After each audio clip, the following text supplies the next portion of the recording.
Hey friends, Andy Jenkins here with Crosswinds Foundation for Faith and Culture. Every single week we do the Warrior Hope podcast, and here is why, as we say at the beginning and at the end of every episode. We exist to connect veterans to their next mission. And as we also say, there are common obstacles that we face every time we do that. The most common obstacles that we see are isolation. That is veterans living alone, trying to do things on their own, or unresolved hurts, unprocessed pain of the past. Now, it's important that we overcome those for several reasons. Two, namely, is number one, you have purpose. You were designed by God for greatness and a purpose from before time began. And number two, part of that purpose, in fact, I would say the biggest part of the purpose includes the people with whom you'll connect. Those people, they include your family, they include your friends, they include fellow service members. Remember, those fellow service members, those are the people that had your six in the past when you were in the service, you had their six.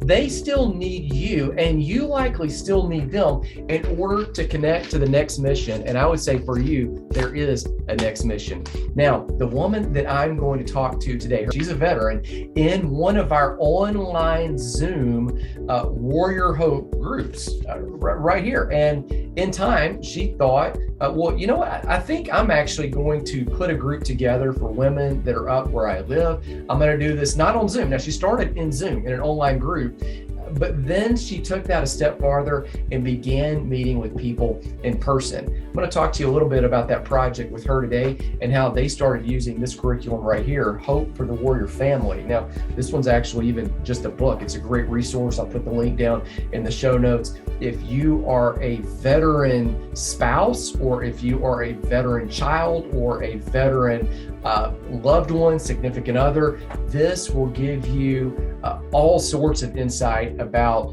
just how veterans see, sense, and feel based on some of the experience they have. In fact, I would say that picture right there, that's actually Bob Waldrop's co-author with me right there. I'm kind of the co-author with him. He took the lead on this. That's actually his father. And through the process of producing the Invisible Scars documentary about PTSD, and then producing the Honoring the Code documentary about moral injury, and then even walking through some of the other projects that we're doing now, he looked back at his dad's behaviors and some of just his tendencies when Bob was growing up and says, I wonder if maybe dad was just dealing with some of this trauma as well. And we just didn't know how to handle it. We didn't have a grid to understand it. And so that led to this material right here. All of that is in the show notes. All right, here's the conversation. I'll be back at the end. Okay, so here we go. So Andrea has been leading a group up in, what area of the country are you in, Andrea? Oklahoma. Okay, I was about to say that, but then I thought as soon as I pinpoint you somewhere on the map, like it's gonna all change. Now, Andrea was actually in a group, as I mentioned, earlier, that I was in online via Zoom, so I've never met her face to face. But now she's leading a group and leading it in a little bit different way than we did ours. And so really, I want her to talk about her entire experience with all of that. First question is this, Andrea, and thanks for hopping on. How did you hear about Crosswinds? Because we're based out of Birmingham. We do a lot in Georgia, a lot of Tennessee, a lot of Birmingham. They've given out DVDs and videos, have people streaming the documentaries all over, but we don't necessarily interact every day face to face with people in Oklahoma. Yes. That's a funny question. Actually, I got the link on accident. On accident? Yes, I did. But they sent me the wrong link. They sent me the link for that instead of the other thing. And so I got in there on accident. Honestly, if someone told me the first Zoom that I ended up logging into, if they had told me it was like a PTSD moral injury group Zoom, I wouldn't have went. So I went in there, and I don't know if you probably don't remember, but I went in there and I was like, oh, I think I'm in the wrong place. And someone asked me, I think maybe it was Ginger, it's probably Ginger. And she was like, well, are you a veteran or whatever? And I was like, yeah, I am. She's like, nope, you're in the right place. And so I figured I'd check it out. Yeah. And I gave out my information, and someone private messaged or someone emailed me afterwards, because I was like, well, I don't know if I'm, I don't need PTS to do this or whatever. I don't, and they were like, just do two more, and I did, and then ended up doing the whole thing. Yeah. But I was in a dark place. I don't know, I think it was meant to be, because I was in a dark place when I got that link, and it pulled me out of that dark place. So Did you know at the time that you were in a dark place that you were in a dark place?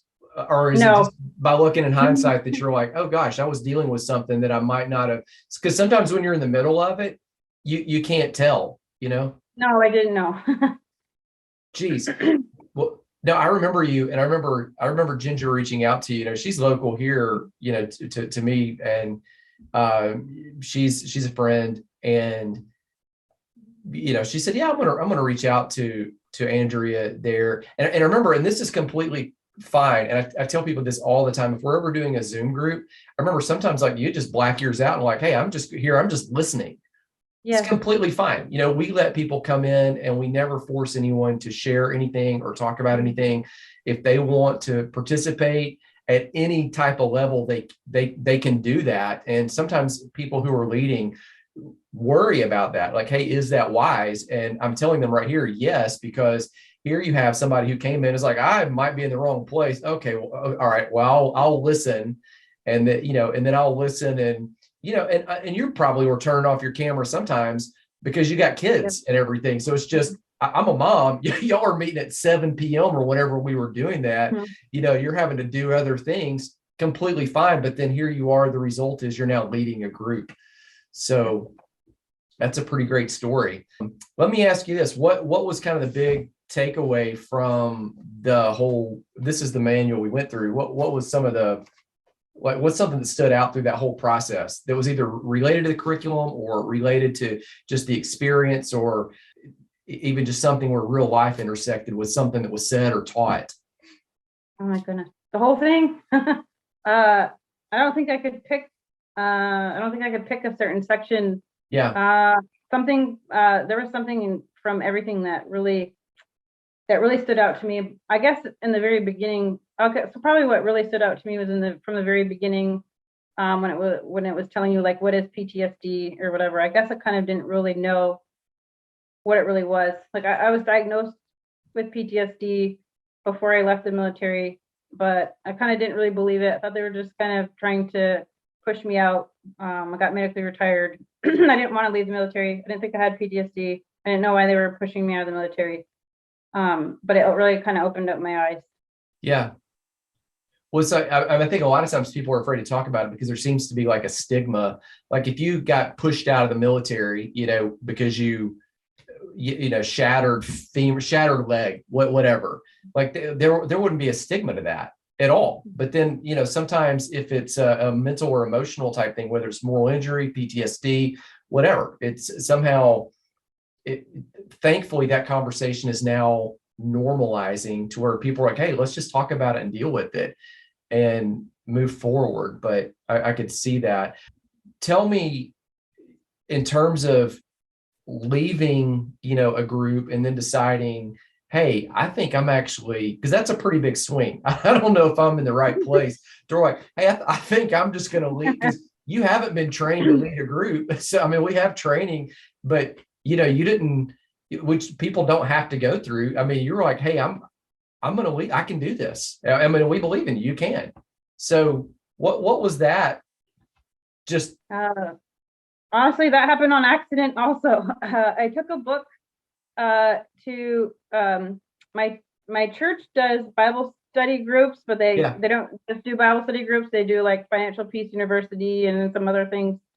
And so I was like, hey, well, maybe I can get someone to lead this group. Oh, you're going to try to pawn it off on somebody. Yes, yes, Okay. I was. And then I brought it up to, we stood up a brand new VFW. I helped stand up a brand new VFW in our town. A VFW, for people who don't know, is Veterans of Foreign Wars. Yeah. And I had previous episode, Andrew Farr, who is the chaplain of the VFW in the state of Tennessee, was on. So just to help people make the connection. Okay, so go ahead. So you guys set up a new post in Oklahoma. Yes. Okay. And I tried the same thing there. And what happened is the church was like, no, that's not how this works. You bring that up, and then like you're the leader of that group. And the same thing happened when I brought it up to the VFW. They're like, yes, that's great. When are you going to start that?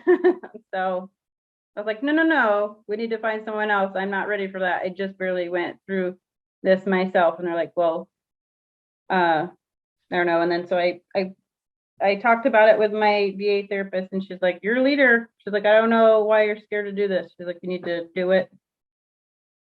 And I just did it, I guess.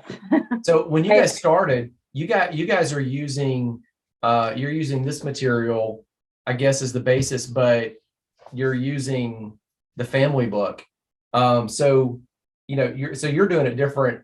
I wouldn't even know how to tell people how you're leading that group, because I only do it with this book, in the slides. I know it's in this book, obviously because Bob and I wrote it, but like, tell us how, like, what's the experience? Like, what are you guys do? How are you leading it? And why was that decision made? It makes sense. So, I assumed was that book was for the family members. And so, I handed that book over to my spouse and was like, here, if I have to lead a group, so do you. And you're going to he's the president of our auxiliary, our VFW auxiliary. And so I was like, here you go. You are now leading a group too. While I'm doing my group, you're going to be on the other side doing this group for the family members. So you're going to lead this, and he's going to lead the family members. Okay. And so that's what's happening. Okay. So you guys have two concurrent groups. I mean, and that's beautiful, because a lot of people would think, if they saw, this is just the stereotype, if they saw a husband and a wife walking in, they would assume that the husband is the veteran, is going to do this, and that the wife is the family member, even though two guys wrote this. Like, so it would, okay. So that's how y'all are doing it. You're doing the veterans, he's doing the family members. How is that going? Oklahoma's a little rough sometimes. They were finding out that my husband, Daryl, was doing the spouse one, or family member one, and I was doing the veteran one, and they were kind of turned off by that. They'd be like, oh, well, why is she doing this one and he's doing that one? And without coming in and finding out what the deal is, they really weren't coming in. Yeah. And so I reached out to a church member who was who I deployed with. I deployed with 275 Ranger Battalion. And not very many females have done that. A lot of people wouldn't know that. Well, really, nobody would know that unless they were deployed with me to know that I had actually been in combat, unless they actually came into the group. So I could see why they might be turned off or whatever. Yeah, because you're not just wearing that on your sleeve. I mean, that's not. Yeah. I reached out to him, and he was like, yeah, I'm down. I'll co-lead. And so he, once I got him on board, he's been sick with COVID, so he hasn't actually been in. But once they started advertising that, all of a sudden people are like, oh yeah, I'm here for the group. Isn't that crazy? Like that? Yeah. That people are going to trust you with their life, but then you're, I don't know if we're going to listen to what she has to say in a group, Yep. Set up to where we're meeting for the curriculum one week. And then we started this little thing that we're calling Warrior Nights, kind of following along with Warrior Hope. And Warrior Night is where we do events. Like, we're not doing the curriculum or anything like that, but we're all getting together, veterans and the family members. Everybody's getting together, and we're doing things like a Super Bowl party, bowling, axe throwing, game night. We do stuff like that. And then since we started this, some other cool things have happened. Like, people have in the community that offer other services have stepped forward and asked us if we want to partner with them to do equine therapy. And then there's like a service dog. I guess I don't really know what I would call that, but they offer a service where the dog will come in and the service dog comes in and just kind of hangs out during our group and just kind of will go from veteran to veteran. Like if a veteran is getting triggered, they just kind of sit with them and they'll let them pat them or whatever. So some cool stuff has kind of came about. All because you tried to recruit somebody else to lead the group that you were supposed to lead. That's interesting. No, that sounds incredible. So, I mean, that's another great way to, I don't know, maybe let people know that it's easier than you think on some level, because, you know, when we teach this, we generally do it just 10 weeks straight in a row, or we'll do an intro week and then give out the books, run through it 10 weeks. At the end, we always do, like, you know, I've had people over and had a cookout at my house multiple times. We've had other people that have done this in one day. I've taught it primarily when we're training leaders in a day, but there are other people who have done it in a day. There was one group, Scott Landreth. He's actually a guy that will be featured on one of these episodes here, and was in the previous season, that has a service dog that really enabled his wife to get out of the house and him to get out of the house. I mean, he was homebound for a decade until some of those things happened and gave him a breakthrough. He was going to lead a group where they were going to meet, I think, once a month and just stretch this thing out. That's what we said. But we're like, man, you can do it however you want to do it. But then when they all got together and they started learning, they're like, no, we're going to do it every week. In fact, we may even do it faster. So, okay, great. And then you guys, you have all these families there. You guys are obviously, you know, doing it as a family. So you go and you said, hey, we're just going to do it every other week. We're not in a hurry, but we're meeting every week. But the every other weeks, we're just going to do something fun and really implementing that camaraderie piece. Because one of the big issues that we see is, well, it's two obstacles. I say them every time we're doing the intro to this. Is obstacle number one is isolation. And so often, you know, veterans have high camaraderie, high trust when deployed, but then they get out and you don't have that. So there's isolation. And then number two, you know, hurts from the past, unprocessed pain. So it's like you guys are doing the work one week across the board, and then the other week, you're like, I mean, forget about it. The hanging out and being connected is as important as the other pieces. And a lot of times, probably the best stuff happens, I imagine the deepest stuff happens when you're bowling or at the Super Bowl party, or just in the downtime when people are drinking coffee or talking or eating tacos or whatever. So just last night we met at a Jewish bakery, and luckily the owners are part of the group because we were there over 2 hours after they closed. And I mean, it was, nobody wanted to go home. Everybody was just sharing stories. Yeah. Tell me, like, maybe what's been, as we close out, most beneficial for you out of the whole experience here. And then just what you would say, what advice you'd give to someone else who might be listening that's just kind of on the fence, go, well, I don't know if I want to get in a group, or I don't know if I should lead a group. They might be on the fence at any of those places where you were. So 2 questions, you know, kind of what's just been most beneficial to you personally, and then just what you would say. Personally, for me, what's been most beneficial is getting out of my comfort zone. I myself was homebound for several years. I'm 100%. I have 100% service connected rating, mostly for PTSD. I had a service dog, but she was injured, so she had to be put into retirement. And that's mostly why I was joining by Zoom. I mean, by picture instead of video. And so I'm not gonna lie, my palms got sweaty when I realized I had to do a video instead of just audio today. But getting out of my comfort zone. And then the other question, I'm sorry again. Well, just what you would say to somebody that was on the fence. But so you were at Ranger School. I didn't go to Ranger School. I went to pre-Ranger School. Okay, so pre-Ranger School, you know, you guys are climbing and scaling heights and all kinds of stuff on obstacle courses. I mean, just absurd stuff. And I am afraid of heights, honestly. I am airborne. I have fast ropes. I've done all that. I've done air assault. I am afraid of heights. I cannot climb a ladder. I will to this day not go on a plane without a parachute. But you'll fast rope? Yes. See, and then this is out of your comfort zone. So it's all perspective, right? So yeah. It's it's weird. I don't know. Yeah, I mean, so as far as somebody that might be on the fence, either attending a group or, saying, hey, I've been through one and I want to leave, but maybe somebody else should do it. What would you say there? Do it. Don't be nervous. The people that are coming in the group are nervous too. In fact, last night we had a new member who hadn't been to like any of the curriculum nights before. And I literally had to call and coax her into the bakery in order for her to come inside. And she was actually, her and her husband were the ones who stayed 2 hours after closing.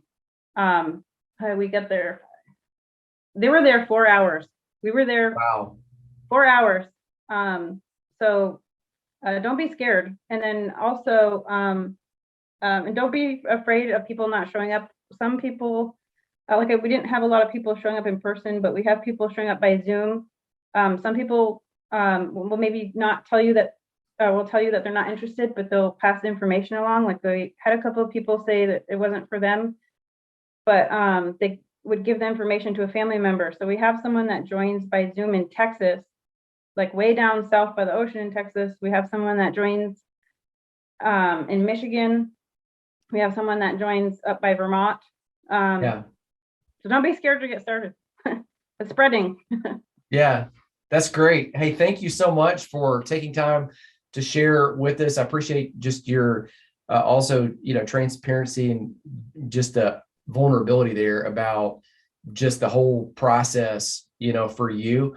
It's been really helpful. It's blessed us to see that growth in you. I know it's been really helpful for other people. You think about the people that now you're benefiting, like the couple last night, 4 hours in a bakery that, it all goes back to, you got on the Zoom, back, a year or so ago, and then kept coming back and then kept learning and growing. And then, hey, I'll apply it. I'll teach it. I'll take it. And so, man, you never know like where it's going to go. And I think that really kind of highlights why we say on here a lot of times that, part of your mission, it has to do with your purpose and finding that, but it also has to do with the people that are going to be affected by you walking in your purpose. That includes your family, it includes your friends, it includes fellow service members, even ones that you may not know that you had their 6, they had your 6 back when you were in service. And now part of your purpose and part of theirs is going to be continuing to have that as you walk it forward. So thank you so much for coming on. Thank you for the work that you did in the past, the work that you're doing right now. After you take off the uniform, you got on a VFW shirt right there. That's the outpost and what you're connected to. We appreciate you and are grateful for you and your husband. Y'all got a lot of great stuff ahead. I appreciate you so much for joining me and Andrea today on the Warrior Hope podcast. Again, as we say at the beginning and the end of every episode, right here, I'm going to show it to you on the screen. I know it's lost to you if you're listening on audio, but we connect veterans to their next mission. The most common obstacles that we see, we mentioned this throughout the podcast today, are isolation and unresolved hurts. As you saw also, we really believe that your mission matters because you have a purpose, and that purpose that you have, it affects a lot of people. Those people include your family, your friends, and your fellow service members. And you have no idea, as we saw in her story, who will be affected by what you do now as you walk in healing. And that's not to put a burden on you. It's just to kind of free you up to explore this. Now, here are my top 3 takeaways. As always, I would love for you to just respond back, send us a message. Let us know what your takeaways were. If you're on YouTube, leave a comment. Let us know what you're learning, what you saw, what affected and reached out to you the most. Number 1 is this. The place where we meet is a safe place, safe space. I know that term can be so misused, but look, I really want to just kind of use the term in a great way. It's a safe place. You can go at your own pace. If there is a group that's meeting on Zoom near you, we advertise them. We do them all the time.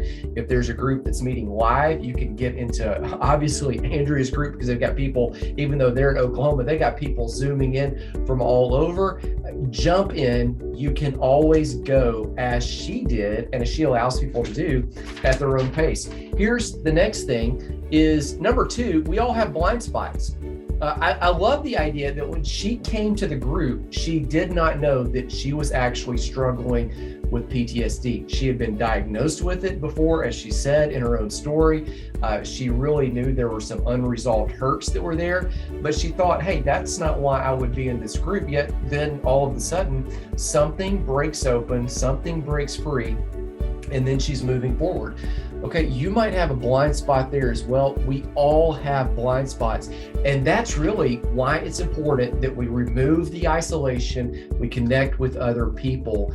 And that's really the way that you're going to overcome the pain of the past that's unresolved. Here's the third takeaway that I've got. My final one is this: do it in your own way, as long as it's healthy, and as long as you have people with you. So you saw they're doing a Warrior Hope group completely different than any way that we've ever done it. I think they're doing a fantastic job, and we commend them for what they're doing. You can do it in your own way too. Even if you're not doing a group, you can apply this to other areas. As you're walking out your healing process, as you're walking to your next mission, whatever that mission is, just do it however it works for you. It's not so important necessarily how you do it, but that you actually do something. It's not so important that you make all the progress in one day, but that you actually make a little bit of progress along the way every single day. Now, as we shut off the recording, Andrea said, hey, there's one more thing that something you said just made me think about, and it has to do with people that were in our area that were calling for help related to suicide. And she mentioned it. It was a result of the group that they have, and all of a sudden the support system that was in place, not just the class, but also the camaraderie, not just the course nights, but just those warrior nights where the families get together and they just eat and they talk and they share, and they really have just started doing life. Again, because you can't do it in isolation. You were never designed to do it in isolation. So as I close out, at the end, I'll kind of play the outro music, but I'm going to stop talking, and I want to roll into this and share with you what she highlighted to me about the impact that that group has made in a radically short time in the Oklahoma area. Here's Andrea once again. So when we first opened up our new VFW post in our town, we were getting several phone calls every week from veterans who were thinking of committing suicide. Since we started this group and our warrior nights, we're maybe getting just a couple of phone calls a month. Obviously, it's still too many. Yeah. Any phone calls are too many, but the phone calls have gone way down. So it's making a difference. So that's awesome. So they're able, now they're able to show up, and instead of a phone call, able to process with live people at. I mean, you said you guys were at a Jewish bakery. Yes. And a class. I mean, yeah, the connection works anywhere. That's awesome. Thank you. Thanks for sharing that.